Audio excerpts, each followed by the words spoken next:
Ce cours d'eau, c'est la frontière. À 300 mètres en face, la Birmanie.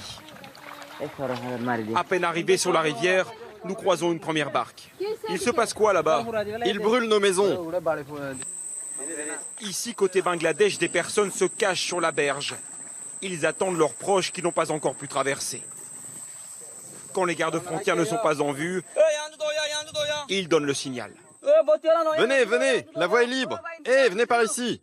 Aussitôt, une dizaine d'embarcations apparaissent au loin. À bord, des familles entières, des vieillards, des nourrissons, le visage crispé, exténué. Ici, ils sont désormais en sécurité. Juste avant que l'on traverse, ils ont tiré sur des gens. Ils ont tout brûlé. Le voyage est difficile? Oui, ils ont tué les gens sur les routes, ceux qui marchaient. Nous avons couru et nous nous sommes cachés. Ces réfugiés, ce sont des Rohingyas, des musulmans qui vivent au nord-ouest de la Birmanie, l'un des peuples les plus persécutés au monde selon l'ONU. Voici quelques images que nous avons reçues de leur village. Ce sont des Rohingyas qui filment eux-mêmes.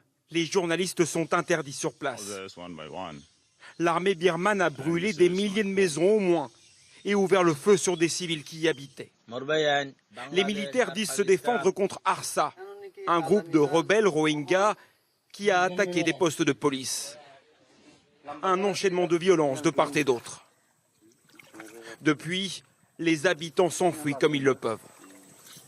Les Rohingyas tentent de saisir n'importe quelle opportunité pour traverser cette frontière naturelle de quelques centaines de mètres et cela s'avère extrêmement dangereux. Il y a quelques instants, nous avons entendu des coups de feu qui provenaient de l'armée birmane sur l'autre berge.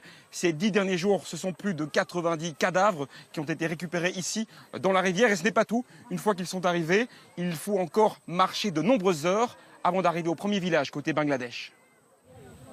L'exode est interminable. Les fortes pluies rendent la progression extrêmement difficile. Sur leur dos, ils transportent tout ce qu'il leur reste. Ceux qui ne peuvent pas marcher, comme cette grand-mère, sont véhiculés avec les moyens du bord. Nous avons eu très peur. Nous venons chercher la paix maintenant. Après 2 heures, le premier village, côté Bangladesh, où personne ne les attend. 300 000 Rohingyas sont arrivés en 2 semaines et il n'y a rien, pas d'abri, pas d'eau potable. Alors ils s'entassent comme ils le peuvent au bord des routes. C'est le cas de cette famille arrivée hier.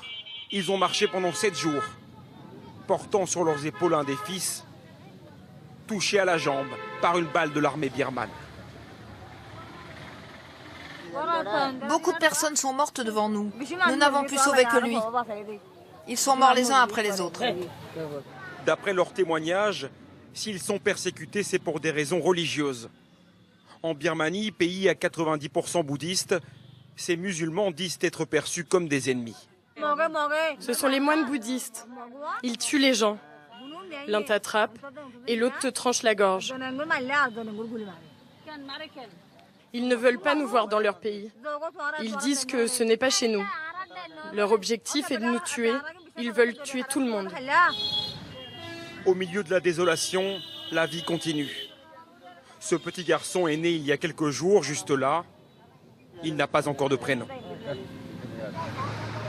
Peu à peu, de nouveaux villages sortent de terre, construits avec des bambous et des bâches en plastique seulement. Ils s'étendent dorénavant à perte de vue. La solidarité s'enclenche aussi. Sous la pluie, des habitants des environs viennent offrir des vêtements. Certains enfants sont complètement nus. Tiens, mets ce t-shirt. Tu vas être très beau. Un peu de réconfort, loin d'être suffisant pour effacer les traumatismes. Ces réfugiés n'ont aujourd'hui aucune nouvelle des centaines de milliers de Rohingyas restés en Birmanie. Beaucoup seraient cachés dans les forêts sans aucune ressource. La zone est toujours bouclée par l'armée.